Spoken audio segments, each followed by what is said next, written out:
Hola José, bienvenida. Está volviendo Hola. nueva temporada. Sí, estoy muy feliz de que me hayas invitado. Me siento muy ahora como una nueva temporada, así que hermoso abrirlo Ujú, contigo. ujú. Bueno, quiero empezar un poco que te presentes, quién eres, cómo te llamas, cuál es tu oficio y cuáles son las cosas que te atraen y nos han traído hasta esta conversación. Sí, bueno, yo soy Josefina, soy psicóloga hace muchos años, pero en los últimos 10 años ya me he dedicado más a la clínica, antes me dedicaba más a lo educacional, a la investigación, siempre muy interesada también en educación emocional. Entonces tengo como un poquito de ambos lados, ¿cierto? De formación en educación emocional y en clínica me gusta mucho trabajar con adolescentes, me encanta. Y también trabajo con adultos.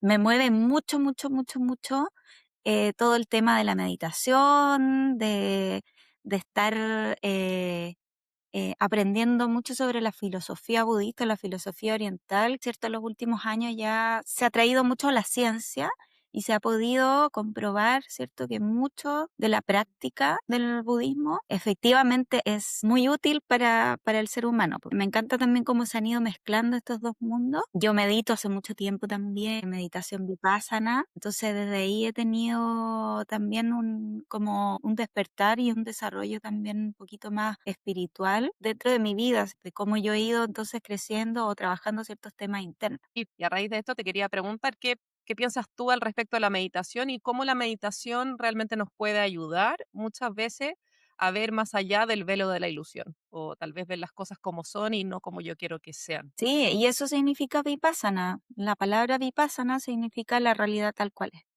Y entonces el fin de todo, por supuesto, hay todo un tema también más espiritual que lleva, ¿cierto?, hacia un desarrollo de la conciencia, que lleva hacia la iluminación y todo lo que menciona Buda, pero ya desde el plano más terrenal, ¿cierto? Y quizás sin pensar en ese fin tan abstracto, tan inalcanzable que uno lo ve, la meditación te lleva a justamente a mantener tu atención en el presente, que es lo que ya todos sabemos, ¿cierto? Que nos hace muy bien porque estamos constantemente en modo de alerta, constantemente en modo de amenaza y también en un modo de logro en el que nos cuesta mucho entonces plantearnos desde el presente y poder descansar en ese presente, en la realidad tal cual es.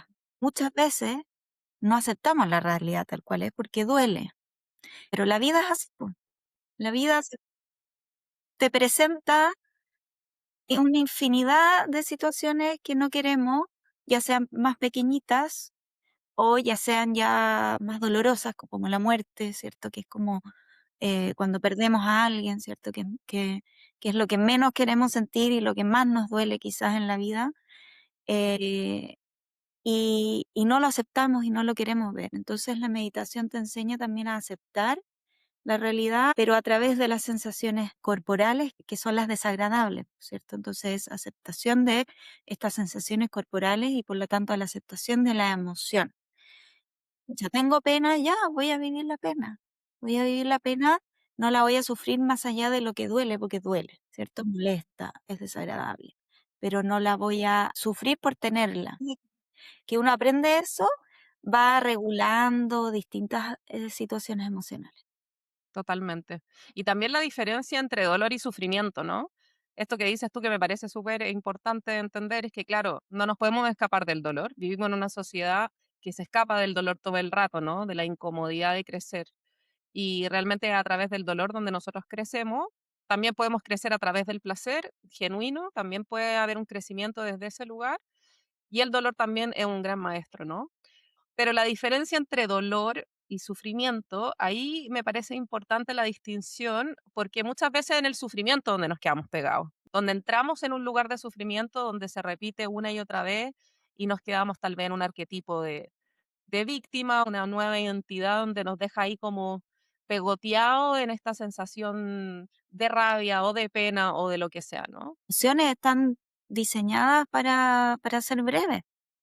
Y ya cuando se cronifican, ya estamos hablando de otras cosas. Primero de sentimientos, ¿cierto? Los sentimientos definidos dentro de la teoría nomás son más largos que las emociones, son más extensos. Eso define un sentimiento.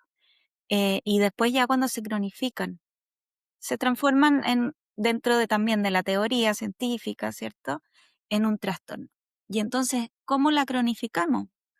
Con distintos patrones de pensamiento o formas en cómo nosotros regulamos esa emoción. Entonces, el problema finalmente no es la emoción, el problema es cómo nosotros vamos reaccionando a esa emoción. Y entonces, no me acuerdo quién contaba esta historia, no sé si es el maestro Goenka de Vipassana, pero este ejemplo, ¿cierto? De decir, pucha, tú ahora tienes sed, por ejemplo, ¿cierto? Entonces, ¿cómo sabes que tienes sed? ¿Cómo uno identifica que tiene sed? Pucha, porque tengo la boca Cambio seca, corporal. entonces Mm, es mm, desagradable. mm. Tiene que ser desagradable porque es la forma del cerebro de decir, oye, toma agua porque tu cuerpo se está deshidratando. Pero uno no, yo, por ejemplo, si tengo sed ahora, yo no sufro. Yo, s- Me es desagradable, pero no sufro. ¿Y por qué no sufro? Es porque nosotros sabemos justamente que lo vamos a solucionar. O sea, yo tengo agua acá, ¿cierto? Tengo el baño, puedo tomar agua, tengo una botella de agua, qué sé yo. A diferencia, ¿cierto? Si, no sé, estoy en el desierto y yo sé que no voy a poder tomar agua, ya, el sufrimiento es mayor, ¿cierto? Pero la diferencia, entonces, radica y después viene todo lo que, los pensamientos y el ego también que influyen mucho, pero la diferencia radica en que yo sé que se va a pasar esta sensación, porque son sensaciones esporádicas, son sensaciones al igual que la emoción. Cuando yo tengo tristeza, cuando yo tengo miedo, cuando yo tengo rabia, la emoción se va a pasar en algún momento, pero no tenemos esa conciencia de que se va a pasar esa sensación desagradable. Primero porque no tenemos la conciencia de que estamos sintiendo sensaciones, o sea, estamos todo en la mente, pensando sobre la emoción más que sintiéndola. Y, y segundo, porque nuestra mente, ¿cierto?, empieza a generar pensamientos más irracionales que nos hacen entonces creernos que la situación quizás puede ser mucho peor de lo que estamos viviendo y un montón de cosas más. Sí. Y también Eh, cuando como que nos identificamos con la emoción, ¿no? Cuando tenemos pena y sentimos que somos la pena, y es como, yo soy pena y no tengo cómo salir de aquí, lo veo todo negro, negro, negro, negro, y es como, bueno, acá de nadie me saca, no hay otra solución, como que se pone todo como la visión como muy rígida y muy angostita, ¿no? Como que no tenemos una visión sí, más es allá de como, otras posibilidades que pueden haber. claro, se pone angosta porque solamente mira el problema, ¿por cierto? Y eso es un método de sobrevivencia que es súper inteligente finalmente. Sí, pucha, cerebro es una cosa impresionante, lo inteligente, o sea, más allá de lo inteligente, lo grandioso, lo magnífico que puede ser, ¿cierto? Cómo funcionan todos estos mecanismos de defensa para poder sobrevivir.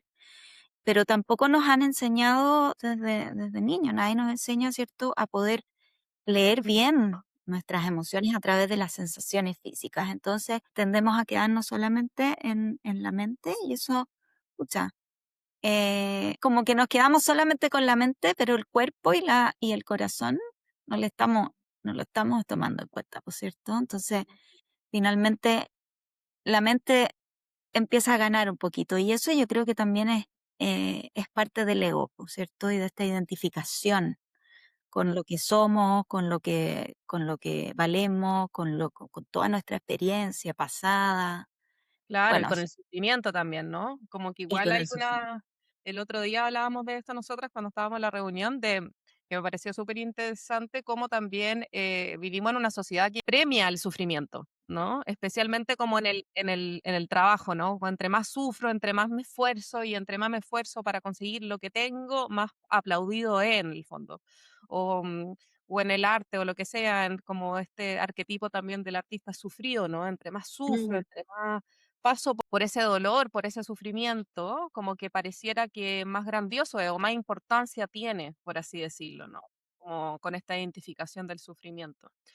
Una de las cosas de la inteligencia emocional que estamos hablando, José, como para resumirlo un poco para la gente y poder compartir esto que es tan importante también, ¿no? Saber ciertas cosas básicas sobre la inteligencia emocional, que como muy bien dices tú, es algo que no nos enseñan en el colegio, es algo que generalmente después como que se abre un mundo en el desarrollo personal, en la psicología, en la terapia, cuando uno empieza a interesarse por su mundo interno, ahí empiezan a aparecer esta información.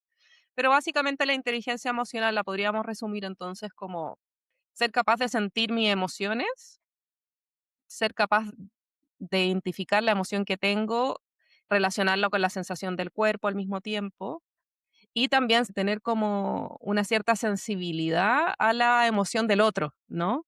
Cuando el otro también está teniendo una experiencia de emocional fuerte, creo que uno tiende a tomárselo siempre personal, ¿no? Y es como a defenderse o poner límites o lo que sea, pero es lindo cuando uno tiene este trabajo emocional para poder también ser consciente cuando el otro la está pasando mal, en tu pareja, un amigo, alguna persona desconocida también, como poder entender lo que está pasando porque tú también estuviste ahí, tú también has pasado por eso. Entonces hay una conciencia empática al respecto, por así decirlo. sí, parte de la educación emocional, como se entiende hoy en día en la teoría, también conlleva eso, pues, ¿cierto? El poder, el empatizar, el poder ponerse en el lugar de los demás, el incluso la compasión, ¿cierto? Y eso es parte de lo que se enseña hoy en día en ciertos programas de educación emocional en los colegios, ¿cierto?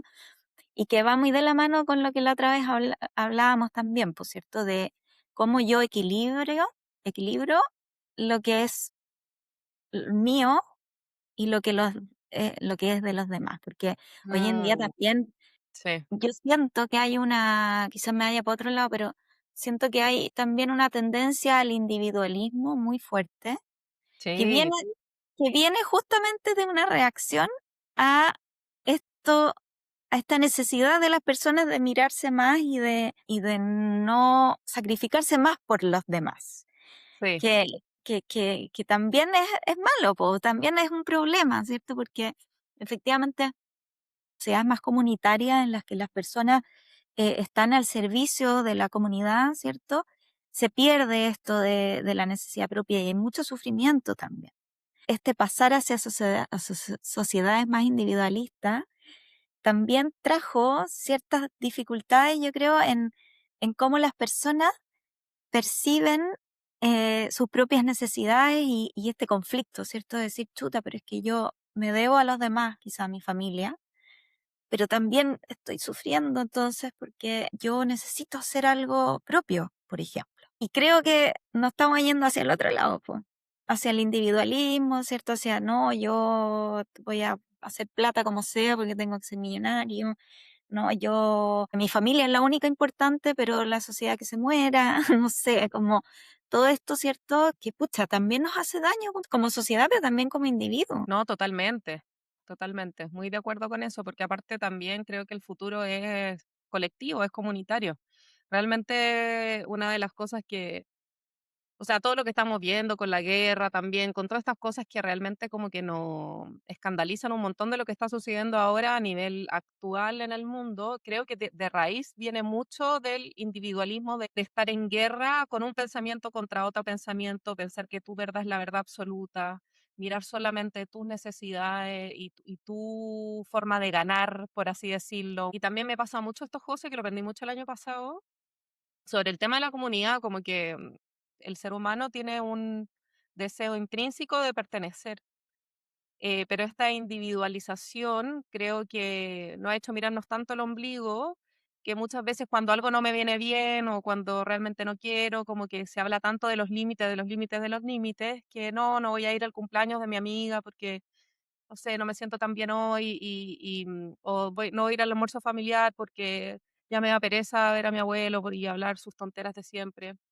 Hay un tema súper frío que también está pasando mucho, que para poder pertenecer también hay que estar. Y creo que eso es súper importante también a la hora de crear comunidad, los mejores dentro de nuestra familia. Creo que es importante como revelar esas cosas y parte del desafío de vivir en comunidad es también traspasar el dolor y la incomodidad de los distintos personajes que se reflejan en tu día y cómo te van removiendo y todo. Porque uno aprende mucho a través de los otros personajes. También uno aprende mucho a través de cómo por algo te remueve tu abuelo, por algo te remueve tu amiga, por algo hay algo ahí, hay una lección también detrás que cuando estamos dispuestos a mirarla y dejar como esta excusa de cuido mi metro cuadrado y por eso voy a dejar de ir porque me incomoda un poco.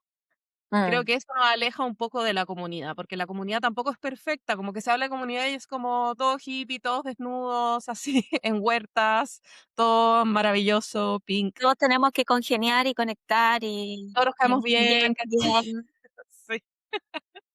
Pero no, pues, la comunidad es re difícil, o sea, nuestras relaciones, los vínculos pueden ser súper, desafiantes, sumamente desafiantes, pero al mismo tiempo enriquecedores. Por algo la gente que está en nuestra vida en este momento, y las que se van y ya no están en nuestra realidad, por algo también ya no están, ¿no? Sí, es verdad eso, yo lo veo harto, por ejemplo, en los adolescentes que yo atiendo, que hay una, y claro, en la adolescencia igual hay una mayor rigidez, ¿cierto? Se puede entender desde ahí, pero también hay un rechazo al sentir la incomodidad muy grande. Y sobre todo hoy en día, quizás, no sé, deben haber muchos factores, pero por esto de estar siempre desde el placer en los celulares, en los videojuegos, ¿cierto? De esta crianza, ¿cierto? De darles mucho placer a los hijos, de El no instantáneo. incomodarlos. Y Mm, entonces les cuesta mucho estar en la incomodidad. Y entonces, no, es que no me gusta, no, es que no me gusta, no me siento bien.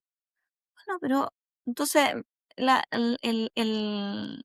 trabajo ahí siempre es, y cuesta, pero el trabajo es, ya, pero estemos dispuestos a sentir esta incomodidad. Estemos dispuestos a sentirla, porque la aceptación de las sensaciones físicas incómodas nos hace entonces empezar a regular mejor la emoción y poder entonces entender y poner foco a otras cosas. Como, por ejemplo, oye, ¿sabéis qué? Me molesta mi abuelo porque, no sé, tiene comentarios machistas. Y ahora lo puedo entender y quizás puedo ponerme en el lugar de él, pero también puedo defenderme, por ejemplo, o hablar con él. Pero si no traspaso esa sensación, en lo que me quedo es en el rechazo, en la sensación de poner límite, que está esta idea, ¿cierto?, equivocada, como dices tú, de poner límite, entonces no, no me junto más con esta persona, pero te estáis a ti poniéndole este límite porque no te estáis permitiendo sentir esto que es tan humano, po, y que por algo lo estáis sintiendo, como dices tú, pues sí, está esta visión, ¿cierto?, de que no, me siento mal, entonces no, tengo que es malo. No, no es ponerle malo. límite, rechazarlo, exacto. Ujú. Y también como eso nos aísla, po. Creo que cuando eso también se vuelve como constante, como una forma constante de relacionarnos con otro o como el modo operandi de funcionar, de a poco nos vamos dando cuenta como eso también ha generado como una epidemia de aislamiento, pues. Entonces también puede ser peligroso cuando esa es como nuestra forma de operar, ¿no? Como no quiero sentir la incomodidad del crecimiento, porque finalmente hablar con mi abuelo o ir a ese cumpleaños aunque me dé vergüenza, hay un crecimiento detrás que me estoy perdiendo también, que esta conversación, que esto enfrentar, que esto de quedarme en la incomodidad, ¿cachai?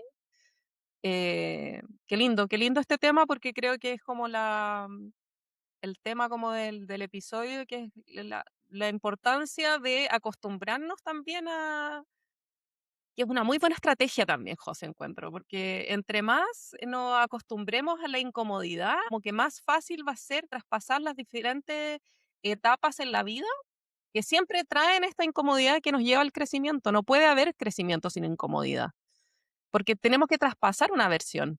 Totalmente. Imagínate las personas que quizás tienden a evadir mucho a través de distintas cosas. Todos evadimos, por supuesto. Todos evadimos con distintas situaciones, cosas. O sea, todos estamos evadiendo de alguna manera y por una parte, y por algo existe la evasión, ¿cierto? Porque en, en cierta medida, en cierta cantidad, es buena, se necesita, pero las personas que tienden a evadir mucho, y ya estamos hablando, por ejemplo, del alcohol o la droga, si tú te das cuenta, estas personas no crecen, no se desarrollan, no, no, no, tú no ves que haya cambios en su madurez, en sus formas de pensar.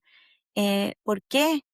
Porque justamente porque no logran o no toleran o no aceptan pasar por estos procesos que son tan difíciles a veces, sin juzgar, no, tienen sus historias detrás, ¿cierto? Tienen sus traumas, dificultades para poder tolerar porque es muy intensa la emoción que están sintiendo. Sin embargo, si no pasamos por, como dices tú, si no pasamos por la pena, no crecemos, no maduramos. Si no pasamos por la rabia, no aprendemos a saber lo que nos importa.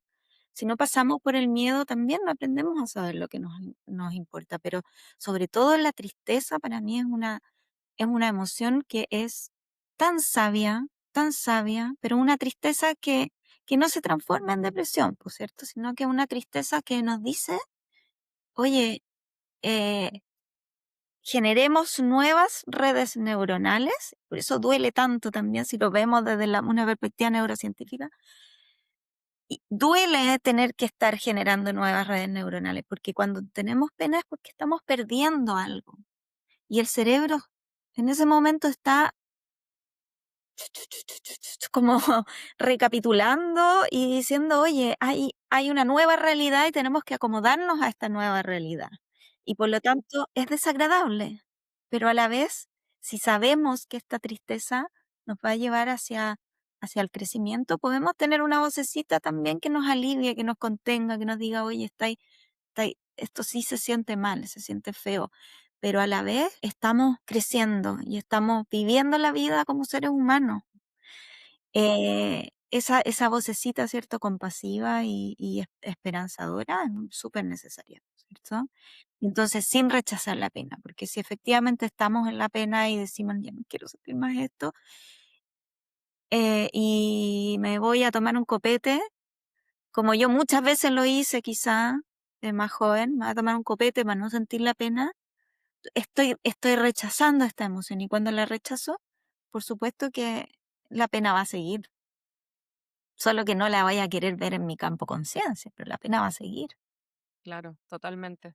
Yo tenía un profesor que decía que la pena era la energía que nos limpiaba también, era una energía purificadora. Por eso era tan importante sentirla. Sí, como que te resetea un poco el campo energético y purifica también tu estado actual, pues. Entonces, Ujú. se siente muy dolorosa y pareciera como si fuera una enemiga, pero la realidad es que es una amiga, viene a entregarnos mucho más de lo que nos viene Mm, a el desafío de escuchar nuestras propias necesidades también, po. Una de las cosas que pasa, claro, tengo la incomodidad de la pena, me quedo con la pena, y algo que esto ya lo aprendí en Rain con la Tara Brach después de hartos años meditando también, que me gustó mucho y muy siempre me lindo. quedó mucho. Me encanta esa Maravilloso. meditación. No, hermosa la Tara Brach. Mm, Es el último paso, porque es como atender tu necesidad. ¿Cuál es tu necesidad después de haber pasado por la pena? Claro, pero en realidad es como, bueno, ¿cómo puedo moverme en regular. esta sensación, regularme, como volver a este estado, aceptar el estado que estoy viviendo? Pero lo importante, habla Natalia Brack, siempre es como el último paso. Ya pasaste eso, Mm, pasaste la pena, te quedaste con la pena, la lloraste, la sentiste en el cuerpo, pero luego es como escuchar este gran desafío que tenemos los humanos de escuchar nuestra real necesidad, que es lo que necesitamos también, po, porque necesitamos un abrazo, necesitamos llamar a alguien, ¿Y qué es la N de la meditación? es, Nutrir. claro, Que nutrir. es súper linda esa palabra, por cierto, vernos cómo nos nutrimos Sí. emocionalmente. Claro, el elemento agua también, que es como el elemento emocional, energía femenina, agua, profundidades, inframundo. Y es como, bueno, ¿qué necesito también después de esto? Una ducha calentita, hacerme una comida rica, ese apapache, ese amor, esa ternura, ¿no? Como para poder también cerrar un poco. Siento que es como, ya basta, ya sentí la pena, ya lo escribí, ya lo procesé, adiós, como que, pero falta este último paso, este último paso donde volvemos que creo que es algo súper importante de nutrir mucho justamente ocupando esta palabra, que es la ternura con nosotros mismos, la ternura con otros, eh, la ternura con nuestro cuerpo también, que también nuestro cuerpo procesa tanto y nos sostiene tanto, que sabe Mm, tantas cosas que nosotros no sabemos todavía mentalmente. Hay como mucha información energética o también interna que no tenemos idea qué sucede y el cuerpo ahí está haciéndolas todas como para poder gestionar todo esto, ¿no? sí, de hecho, yo siempre le digo a mis pacientes, los que también lo intento hacer conmigo, porque también me pasa, yo creo que a todos nos pasa un poquito, en cierta medida, pero estos pacientes que son muy duros consigo mismos, les doy este ejemplo.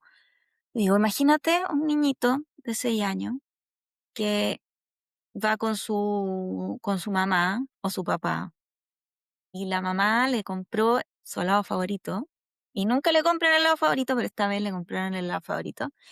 Y el niño va, pero feliz, feliz, feliz con su helado, caminando por la calle, ¡ay! Pero ya no puede más de felicidad y de repente se le cae. Y el niño llora. Imagínate lo triste que está porque perdió el helado, destrozado, destrozado por esta pérdida y tiene pena porque perdió el helado. Y imagínate el papá o la mamá la empiezan a retar. ¿Cómo es que se te cayó el helado? Que eres leso, que eres no sé qué, que tenés que tener más cuidado. ¿Qué le pasa al niño ahí, po? ¿Qué le pasa al niño? Está confundido, tiene pena, pero además lo están echando la culpa.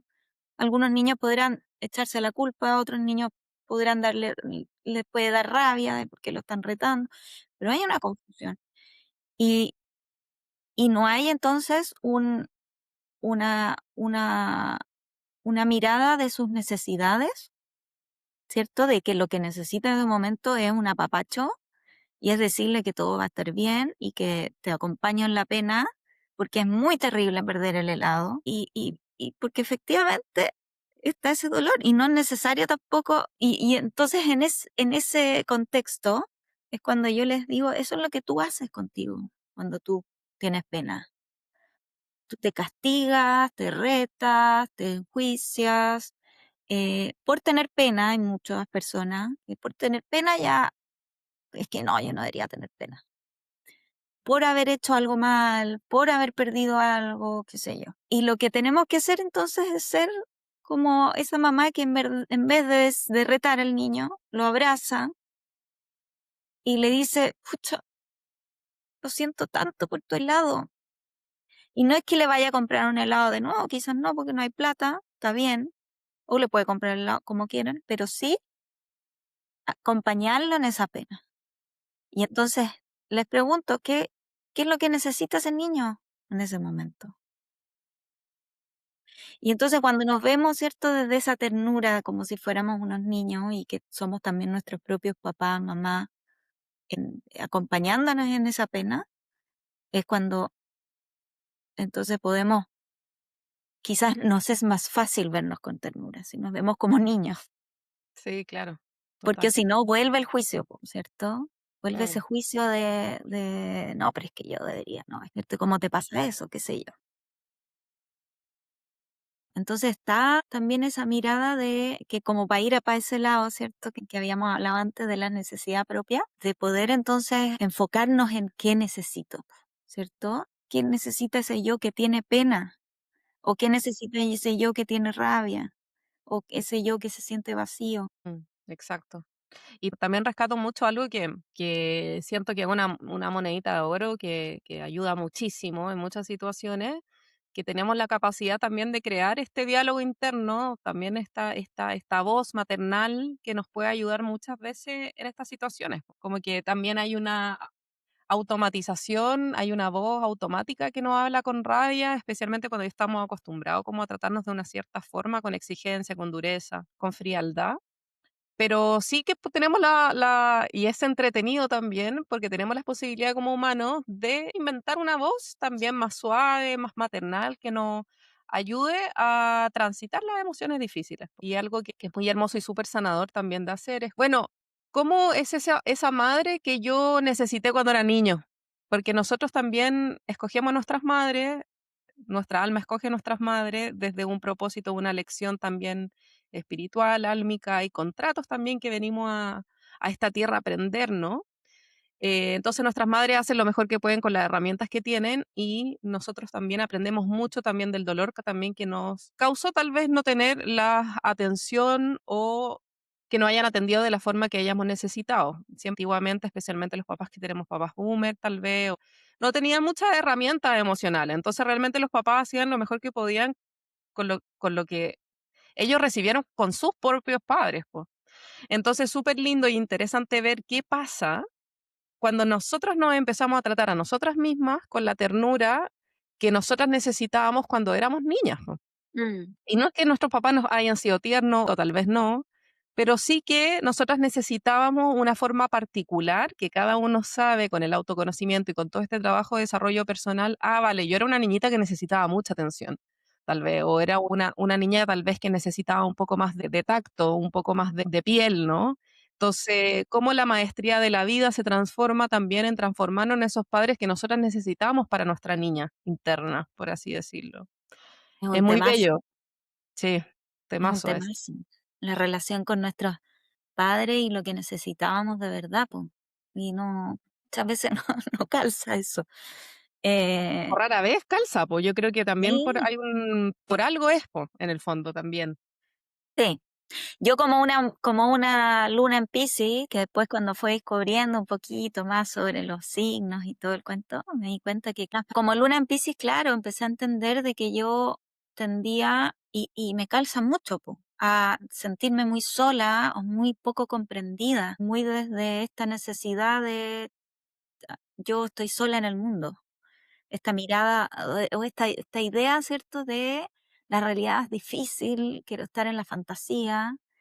Y con una mamá que, claro, no tenía esta capacidad quizá, o esta costumbre de estar más atenta a las necesidades emocionales. Estaba muy atenta a las necesidades básicas, ¿cierto? Y muy desde el trabajar o desde el hacer, Mm, muy colapsada también con muchas cosas que tenía que hacer. Y yo necesitaba otra cosa, pues, entonces desde esa mirada, ¿cierto? Piscis, yo me iba a la fantasía nomás, pues, ¿cierto? Y estuve mucho, toda mi infancia muy en la fantasía y por lo tanto con un poquito aislada de lo concreto. Eh, mm, y fue por eso, creo mm, yo, además de muchas cosas de mi personalidad, ¿cierto? claro, total. Y entonces hoy en día yo lo que sí he ido trabajando justamente es eso de poder estar más atenta a mis necesidades, y lo que me ha costado mucho también porque siempre estuve muy atenta a las necesidades de los demás y por lo mismo, porque tuve Mm, una mamá que quizás no estaba en eso. mm, Y entonces yo mirando muy desde también de esta energía Piscis de muy insensible, ¿cierto? Mirando con un radar, ¿cierto? A los demás, que necesita este, que necesita el otro, mira, se siente mal. Yo si estoy en una mesa desde chica, si estoy en una mesa y yo sé exactamente quién está deprimido, porque, porque mi radar se va hacia estas necesidades emocionales de los demás. Entonces, observadora, muy observadora. Porque yo creo que hay mucha gente que se puede sentir, identificada con este tema, po. Que es cierto que hay ciertas personas que somos hipersensibles también, po. Hipersensibles a las emociones de los demás. Por un lado, también de esto que dices tú de cómo crecemos, ¿no?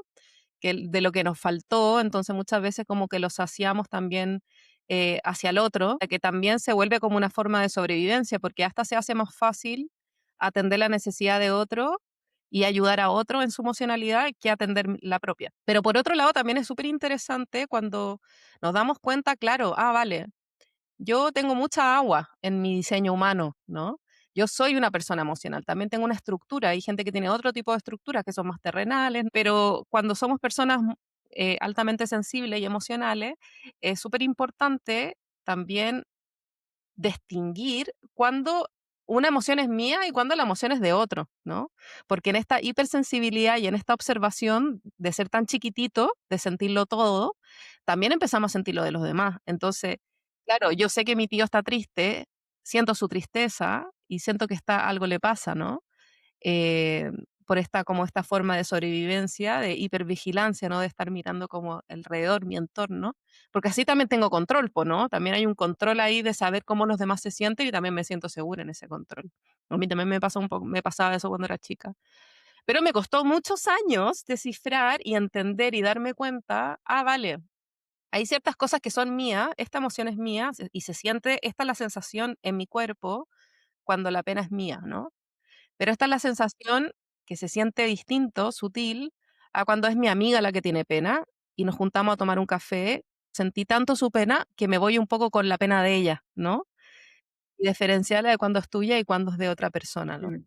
Yo creo que es algo que con el tiempo, claro, las personas van comprendiendo, pero cuando somos niños, si no nos enseñan eso, ¿cierto? Es muy difícil percatarnos. Entonces, efectivamente, ¿qué tanto es mío? ¿Qué tanto es de la otra persona?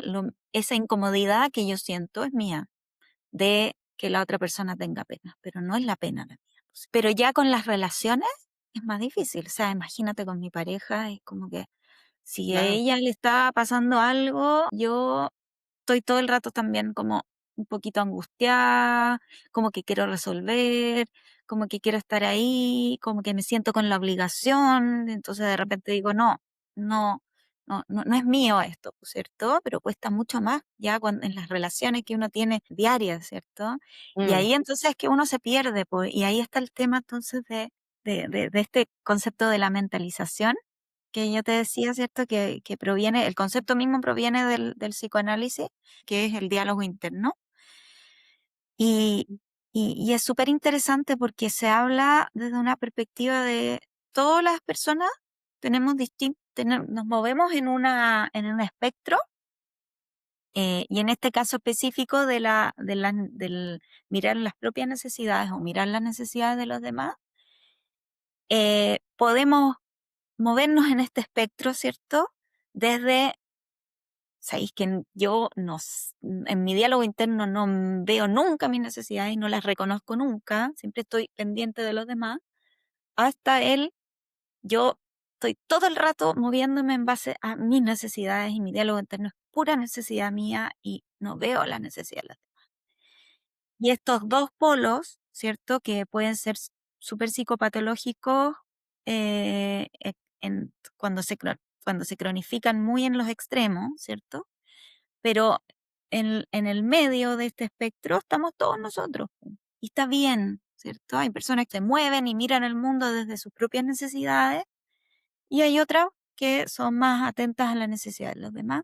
Y está bien, porque somos seres humanos, somos distintos. El tema es cuando ya empezamos a tener dificultades en eso. Me acuerdo una vez con una paciente que siempre, ella vive con su mamá y eh, tiene que cuidar a su mamá, pero toda la vida ha estado muy pendiente de su mamá. Y lo único que me hablaba era de lo que le pasaba a su mamá siempre, el mundo interno de su mamá, y muchas oposiciones también, por supuesto, y muchas lecturas, y cómo y su mamá, y su mamá, y su mamá. Entonces yo le decía, tú eres experta en tu mamá, ya no tenés que estudiar más a tu mamá, ya la estudiaste mucho cuando eres chica. Ahora tenemos que hacernos expertas en ti, ¿cierto? Porque ahí estaba presentando síntomas, ¿cierto?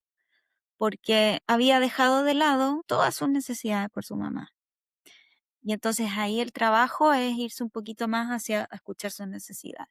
Y al revés, o la persona que está quizás muy atenta a sus propias necesidades, pero que ha tenido un montón de problemas en el trabajo porque no se sabe llevar bien con los demás, tiene que trabajar el estar atento a las necesidades de los demás.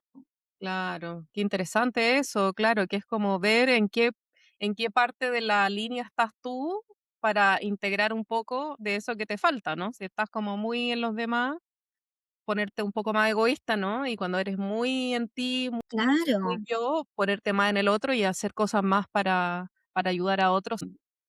Porque muchas veces nosotros, a mí me pasa de repente, nos sentimos como, como dices tú, egoístas, ¿cierto?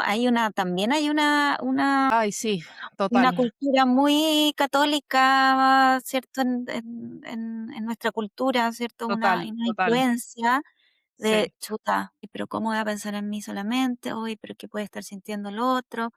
Está la Mm, culpa constantemente. el Entonces, resto. el poder entender este espectro nos dice, nos lleva a también comprender de que estar en un extremo nos hace mal, que también es necesario escucharnos y el autocuidado, ¿cierto? El autoescucha para poder también acompañar a los demás. Que en nuestra personalidad, si nos gusta escuchar a los demás y acompañar a los demás, está perfecto. Que es como tú te identificas y a ti si te gusta tu forma de ser. Pero que esta mirada, ¿cierto?, de tus propias necesidades necesita desarrollarse para no estar en un extremo.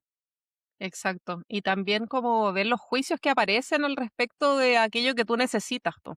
De repente necesito ser más egoísta, pero tengo un juicio tan grande al egoísmo en sí, como esto católico que decís tú, como esta crianza así como donde ser egoísta está mal y como verlo todo así como blanco y negro, ¿no? Como bueno y malo y realmente darnos cuenta que vivimos en un mundo de polaridades y que muchas veces también clasificar las cosas como blanco y negro, bueno y malo, nos limita muchísimo nuestra experiencia humana. Entonces, es el tema, como decís tú, José, el tema de irse a los extremos, ¿no? Cuando ya no estamos en esta autoescucha y estamos simplemente desde un lado, desde un plano más superficial, y ahí es cuando nos vamos inconscientemente a comportarnos de una forma que no estamos escuchando nuestra necesidad, sino que realmente estamos funcionando de una manera automática. Importante salir del piloto automático para poder ver qué es lo que está realmente pasando. Y creo que ahí volvemos de nuevo a la meditación y el mindfulness, ¿no? Que es algo que nos ayuda muchísimo, que ver las cosas como son, no como yo quiero que sean. Ver más allá del velo de la ilusión, ver también los juicios que se presentan a mis propias necesidades. ¿Por qué tengo estos juicios también? ¿Por qué tengo estas creencias? ¿Quién me dijo en algún momento que darme lo que necesito es egoísta? ¿No? O ¿por qué tengo esta culpa? ¿Por qué, de dónde viene esta culpa? ¿Realmente me sirve? Puedo escoger distinto tal vez ahora, que ya he salido como del núcleo familiar y tengo la capacidad y la soberanía también de mirar desde otro punto de vista darme la oportunidad a mí misma de conectar con mi discernimiento, con mi corazón, y esta transparente y esta honestidad con uno misma de decir, no, yo lo que estoy necesitando es una ayuda, Mm, es tal vez estar conmigo misma más, tal vez mirar todas estas incomodidades que muchas veces esto que hablas tú de ponerle el enfoque a otra persona, también es como una forma de evasión, ¿no? Estamos ayudando y pasa desapercibido porque estamos ayudando, estamos al servicio, pero también estamos evitando ver una incomodidad, como en el caso de tu paciente, ¿no? Como es mucho más fácil mirar a mi mamá que mirarme a mí misma, ¿no? Y darme cuenta y lidiar con todos estos juicios y estas culpas, que todo esto que sale, cuando realmente trato de entender qué me está sucediendo y cuál es mi real necesidad, atrás de todos estos mecanismos automáticos que me aparecen para volver a encontrar mi centro, para volver a mi esencia finalmente, ¿no? ¿Qué es lo que realmente me da esta información que necesito para poder actuar de una forma alineada con quien realmente soy hoy? sí, está súper buena la vuelta que le diste porque tiene que ver con esto que hablábamos al principio, ¿cierto? De la incomodidad, porque siempre me dicen como, pucha, no, es que me cuesta demasiado porque me da culpa. Ya, pero siente la culpa, siéntela y déjala estar. No, es que me da culpa. Sí, po. Si esa es la idea, que tú, que sientas la culpa para poder entender la culpa y entonces, nuevamente, ¿cierto? Estar más consciente de que estas sensaciones físicas que te da la culpa, porque la culpa no es una cosa abstracta, es una sensación física. Y esta sensación física eh, podemos tomarle conciencia entonces sabiendo de que va a pasar. Mm, Y entonces la aceptamos y sabiendo que va a pasar. Y algo que es súper importante en ese proceso es el dejar de lado los pensamientos. O sea, nosotros no dejamos de lado la emoción, la sensación física, pero sí los pensamientos, porque los pensamientos, eso sí que no nos ayuda. Y mm, entonces ahí el trabajo también importante, por eso que cuesta, ¿cierto? Porque los pensamientos a veces llegan y nos irrumpen y nos sentimos identificados con este pensamiento, ¿cierto? Esta creencia que tú nombras y ahí el trabajo entonces es saber dejarlo de lado, saber dejarlo de lado. Y para eso, nuevamente el mindfulness el entrenamiento del mindfulness. Y el entrenamiento tiene que ser un entrenamiento porque no es de un día para otro, no es leerlo en un libro, es practicar, es una práctica, es como ir al gimnasio y si queréis sacar músculo tenéis que ir al gimnasio varias veces a la semana y si no vaya a la semana, en 2 semanas vaya a perder el músculo. Tenéis que practicar, tenéis que practicar. Y es la única manera entonces de poder hacer que tu foco pueda estar en el presente, pueda identificarse con los pensamientos. Pero la práctica no tiene que ser tampoco estar, irse a retiros todo el tiempo o estar una hora sentada, sino que también puede ser una práctica cotidiana, ¿cierto? De estar pendiente de tu cuerpo, de estar sintiendo las sensaciones, de estar más en el presente, de los sonidos, de escuchar los sonidos, ¿cierto? De cuando haces las cosas cotidianas como lavarte los dientes, no sé, sentir la pasta de dientes. Y eso entonces ayuda desde lo más práctico, ¿cierto? A poder practicar el mindfulness en el fondo, más que la meditación. Y también esto de que uno de los beneficios que nos entrega es también esto justamente que dices tú, de no identificarnos con nuestros pensamientos, poder ser el testigo que observa, vale, estoy teniendo todos estos pensamientos, estamos empezando a recién entender sobre este tema. Pasa mucho que puede que sea difícil al comienzo entrar en la práctica de la meditación porque es muy incómodo. Po. Es muy incómodo ver al principio todo esto que necesita ser visto, ¿no? Que esto que está pasando, chuta, no me había dado cuenta que estaba con tanta rumia mental, no me había dado cuenta que estaba como con tanto pensamiento, o me estaba identificando tanto con los pensamientos que yo misma tengo. Muchas veces tenemos fugas energéticas, un cansancio crónico por el constante sobrepensar. Y ese sobrepensar es por también identificarnos con nuestros pensamientos, dejar que el toro de la mente, como el taoísmo habla de la mente, ¿no? De que la mente es un toro que necesita ser adiestrado, que es un animal que necesita ser adiestrado, que no se le puede dar la presidencia de nuestro ser así como así, que haga lo que quiera y deja la cagada y va a la casa del vecino. No, hay que hacerle una cerca al toro, hay que adiestrarlo todos los días, ¿no? Hay que ponerle límites también, hay ciertos pensamientos que tienen que tener una prohibición en nuestro ser, porque hay ciertos pensamientos que solamente tienen como raíz el sufrimiento, nada más, no tienen otra razón de existir. Entonces, recuperamos mucho empoderamiento y mucha soberanía cuando nosotros mismos determinamos y nos damos cuenta, vale, este pensamiento que tengo desde que tengo 14 años y me sigue repitiendo una y otra vez, y cada vez que lo pienso, y ya lo tengo tan normalizado porque es como parte de mí, siempre es el mismo diálogo, siempre la misma voz, siempre la misma historia, nunca es muy distinto, ¿no? Si uno se puede ver los pensamientos, estas cosas que el tema de la plata, el tema del trabajo, el tema de que nunca voy a ser escogido. Siempre es como hay un tema repetitivo, hay un tema o mi cuerpo, que no soy suficiente, ¿no? Pero cuando paramos y te ponía a observar de verdad como un testigo, como el observador que observa estos pensamientos, nos damos cuenta muchas veces que gran parte de eso es un dolor autoinfligido por no ponerle límites a estas temáticas que simplemente nos están haciendo daño. Y solamente nos podemos dar cuenta cuando nos detenemos a mirar. Porque si no nos ponemos a mirar, realmente no nos podemos dar cuenta cuáles son esos que nos hacen daño justamente, ¿no? Entonces, esto me parece superimportante, y yo lo muestro así un poco en mi en las sesiones con mis clientes trabajamos mucho con el arquetipo de la reina, y acá también lo quiero comentar un poco aquí, porque creo que, pues, ayuda muchísimo este arquetipo que es un arquetipo colectivo, ¿no? Donde todos podemos acceder a este arquetipo, que la reina es la que es responsable de su reinado, ¿no? Es la responsable de lo que come, de cómo se nutre su cuerpo, con las personas que se relaciona, ¿no? Ella está a cargo de su reina, de todo lo que entra en su ecosistema. Entonces, se relaciona muy bien con este tema del taoísmo y ver a la mente como un toro. Y a mí me hizo mucho sentido esto porque en el libro de un gran taoísta meditativo hablaba sobre este tema, que era como, imagínense que tú eres el observador, el que está en la torre, el vigilante que observa quién entra al reinado, ¿no? Tú eres el que abre y cierra la puerta así como para que entre la gente al reinado de la reina. Y tú ves todas las personas que entran, ¿no? Como cada persona representa un pensamiento, ¿no? Puedes mirar como cada pensamiento que entra. Y hay ciertos pensamientos que la reina ya le mandó decir al vigilante que tienen como un papel en la cabeza, así como no está permitido, no permitido, este pensamiento no es permitido dentro del reino, ¿no? Porque no me suma nada, ¿no? Es un peligro para mi reinado y lo tengo que proteger.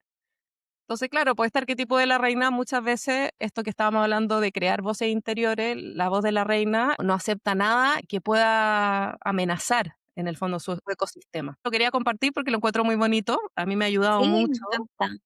darle como una identidad a las cosas y así es más fácil también muchas veces identificar y dejar de nutrir aquello que nos hace mal.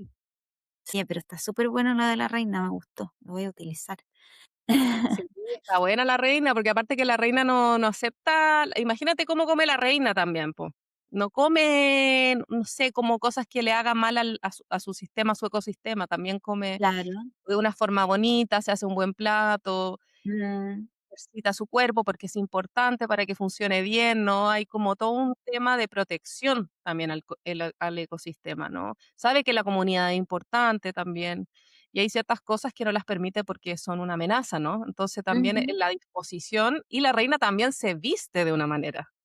La ropa también representa mucho a la reina, ¿no? También hablamos mucho de esto también del tema del vestuario, cómo el vestuario también nos puede ayudar a encarnar ciertos personajes. Ponte tú, si tengo una entrevista, si tengo una primera cita, si voy a cantar en algún lugar, si me voy a presentar en algo donde mucha gente me va a ver.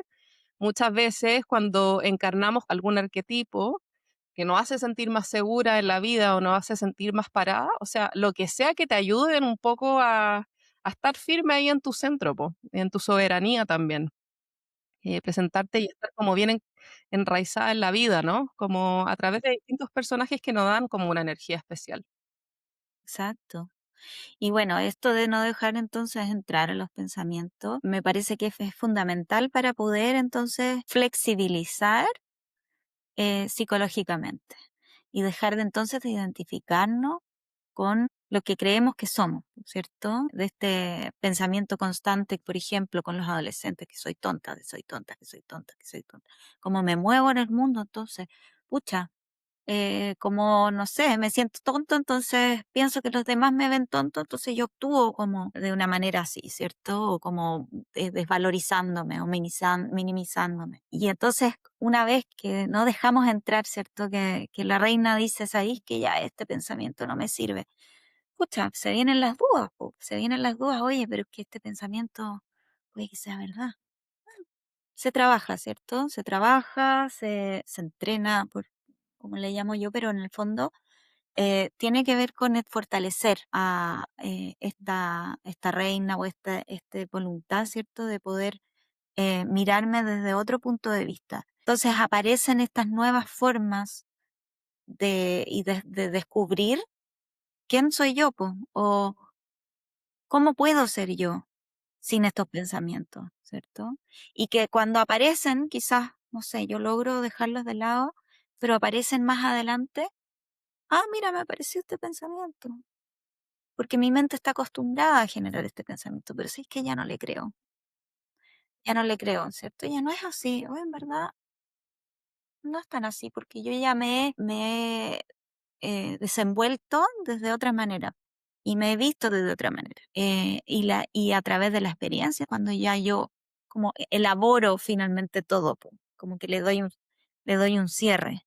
Tiene que partirse desde esta teoría, desde la práctica y luego entonces desde la experiencia y que yo logro entonces generar esta sanación finalmente.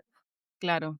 Y cuestionarlos también, ¿no? Eso que dijiste también está súper bueno, que creo que esa es una palabra clave también para el cambio de narrativa interna, pues como empezar a cuestionar, ¿es realmente cierto este pensamiento que siempre tengo? ¿Es realmente cierto que soy tonta? ¿Quién sería yo o en qué realidad, cómo sería mi realidad si no tuviera esta creencia o si no tuviera este pensamiento? ¿Cómo me movería también, no? Muy de la Byron Katie también esta línea de trabajo de cuestionar en el fondo. Y cuando la Byron Katie, una gran maestra espiritual me parece la Byron Katie. La Byron Katie es una mujer que tuvo una experiencia de iluminación. Ella estaba en una depresión muy grande, dormía en el suelo porque sentía que no era merecedora, tenía una pistola en su pieza, porque ella estaba constantemente pensando en suicidio y su sufrimiento llegó hasta tal punto que en un momento despertó iluminada de un día para otro.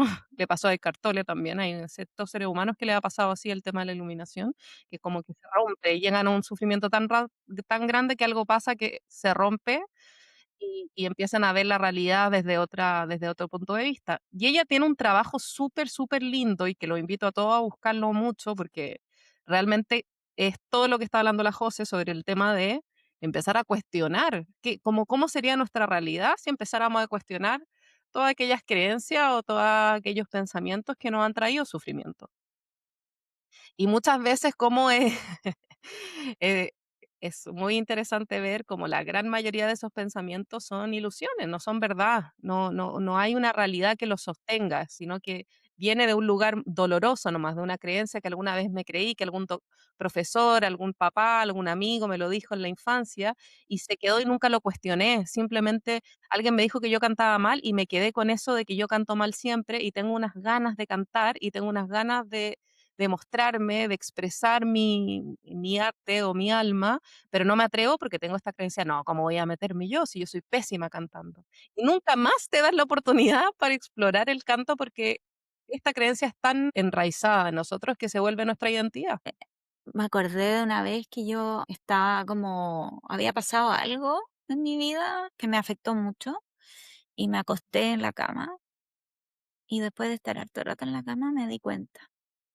Pensamientos sobre que el estar acostada llorando con pena podía generar que el mundo o el universo, no sé, algo, me iba a ayudar. Y este pensamiento que me di cuenta, porque antes simplemente lo tenía lo vivía nomás, pero no me daba cuenta, y en ese momento fue como, pero qué absurdo. Mm, Y me levanté y desde ahí, desde ese momento, es que yo he cambiado mi forma de lidiar con la pena, pero notablemente. Esa pena que me llevaba a la cama y a hacer nada y a la pasividad finalmente. Y esto de caer un poco en la depresión por la pasividad. Pero esa pasividad venía de esa idea de que, no, es que yo desde esa pena voy a hacer que, como que de dar lástima un poco, no sé, desde de sentirme víctima quizá, el universo mágicamente me va a ayudar. Nunca ocurría, que yo salía sola de la y era una creencia de muy niña, desde esta energía Piscis fantasiosa quizás, desde las estrellas, la luna, escúchenme y vengan a rescatarme. muy Eh, Disney también, ¿no? Muy Disney, Muy muy, muy, Disney. muy Mm. pensamiento mágico, ¿cierto? Y que se quedó hasta lo adultez. Increíble. Y ahí desde esta mirada adulta y este cuestionamiento ya más adulto, Eh, claro, me dije, bueno, increíble, pero ya no estoy de acuerdo con este pensamiento. No, Claro. no, nada que ver. Entonces, ahí hubo un cambio, ¿no es cierto? Pero a veces los pensamientos pueden ser más difíciles de rebatir y por lo tanto, a veces es muy complicado, muy difícil y el acompañamiento ahí entonces en ese cuestionamiento de creencias es necesario. A veces por nosotros mismos no podemos, nos cuesta mucho. Y está bien, y a veces un día sí lo creemos, otro día no lo creemos, porque también depende de nuestros estados de ánimo y ahí entonces es donde el apoyo de un otro que te va mentalizando, que te va ayudando a pensar mejor es súper necesario. Ese es por nosotros mismos, hacerlo nosotros mismos nos cuesta mucho. Y entonces el conversar con alguien, ya un profesional, ¿cierto? Que te ayude a el poder mentalizar, te permite, ¿cierto?, hacer estos cambios. No solamente ya decir, ah, sí, en verdad, yo estoy pensando que soy tonta y en verdad no soy tonta. No, sino que creértelo con todo tu cuerpo, con toda tu experiencia.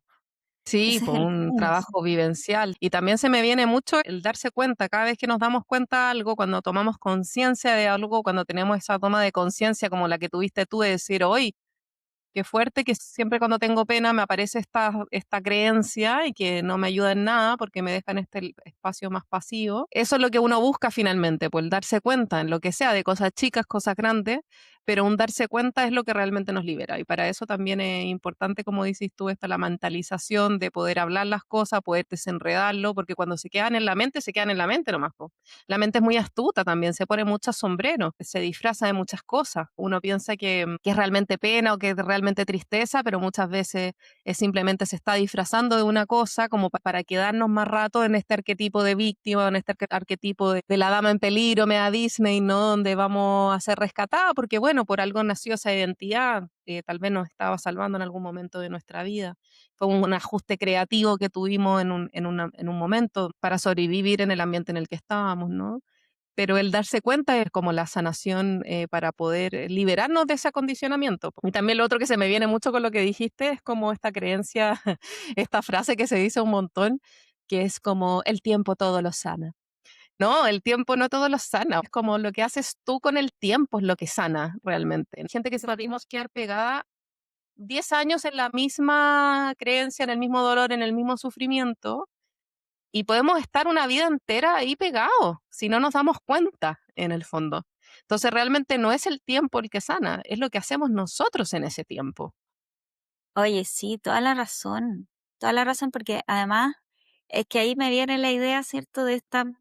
Claro, de esta persona que dice, ya no, el tiempo va a sanar las cosas y yo me quedo ahí donde mismo, este mártir, como por ejemplo, no sé, pienso en este estereotipo de la persona muy católica, ¿cierto? Que espera que Dios le dé todo lo bueno y por lo tanto esta persona sigue pegada en lo mismo, ¿cierto? En el sufrimiento, ¿no? Y de que el sufrimiento, entonces, si Dios se lo dio es por algo y no se mueve de ahí, pues, y no se mueve de ahí, pensando en esta creencia, ¿cierto? De que no.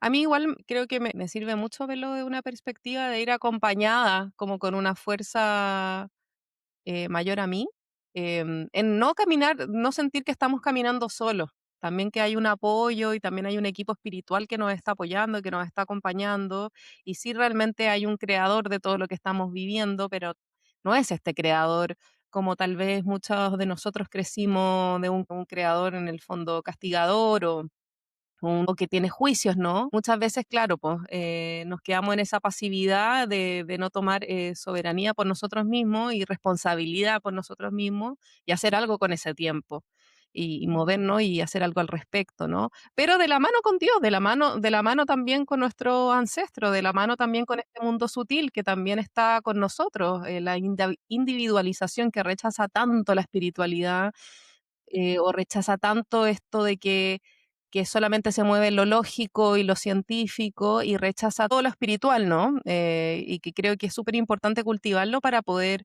realmente estar en contacto con algo más allá de la mente, ¿no? Porque la mente es maravillosa, pero se basa en data, en información, y hay una información que es más de sensación corporal, que nos llega a través de esta conexión con el cuerpo y con el espíritu, donde el cuerpo finalmente se transforma como en un canal por donde recibimos la información divina, pero también tiene que haber una humildad de parte de nosotros mismos también de entender que hay algo más grande que nosotros también. Y creo que esta individualización o esta creencia de que el hombre es lo más grande es súper peligrosa porque es justamente lo que ha creado también esta separación, ¿no? Esta separación entre tú y yo somos distintas, donde tú estás en tu vida y yo estoy en mi vida y estamos separadas por un océano, pero realmente compartimos todos la misma energía. Entonces, cuando volvemos a ese lugar, a esa comprensión de salir de nuestra identificación y salir de nuestro ego y poder conectar con otra cosa, con algo fuera de la mente. Por eso también me gusta tanto la meditación, porque también son esos momentos donde podemos conectar con eso. Y eso es a través del silencio, del vacío, de la autoescucha, del observar, de quedarse ahí en esa incomodidad y de muchas veces recibir lo que sea que estamos experimentando desde un lugar con más humildad.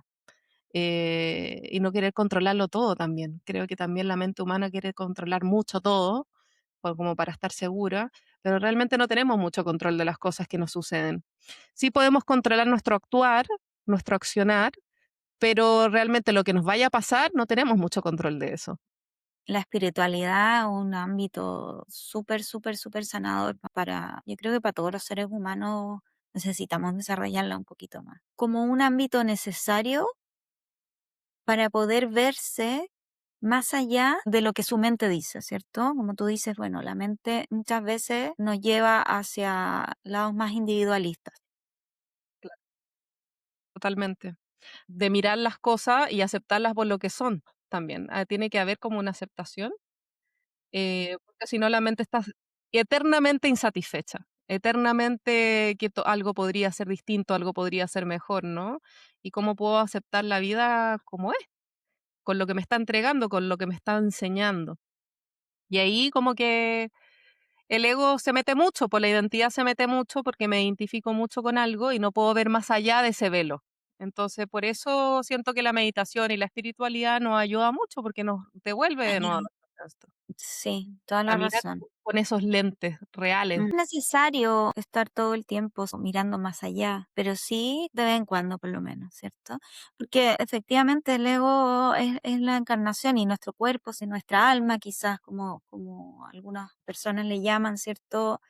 Es como nuestra alma se puede manifestar en la vida terrenal, pero toman la vida terrenal por algo. Tenemos que vivir nuestra vida terrenal, ¿cierto? Pero siempre, como dices tú, recordando, teniendo como esta noción clara de que hay algo que nos acompaña, que es esta energía universal, ¿cierto? De que somos todos nosotros y que a mí me gusta llamarle amor, que es lo que nos hace uno. Y cuando tenemos esa noción, quizás podemos vivir las situaciones de nuestra vida con una sensación de amor, por cierto, de acompañamiento, de contención, de sabiduría, de que las cosas como las estamos viendo ahora es porque las estamos viendo con este telescopio nomás, ¿por cierto? Pero que son mucho más allá y pucha que nos ayuda a sobrellevar el sufrimiento de una mejor manera. Muy buen lugar para darle un cierre a nuestro capítulo. Muy bonita término.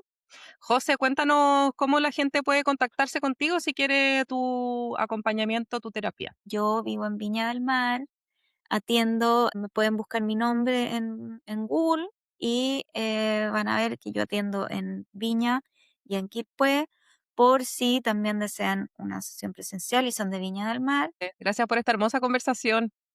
Sí, muy lindo siempre conversar contigo de estos temas. Es muy entretenido. Es muy entretenido, totalmente. Una conversación de 2 libras. Bien aire. Un besito grande, te quiero mucho. Yo también. Nos vemos. Chao.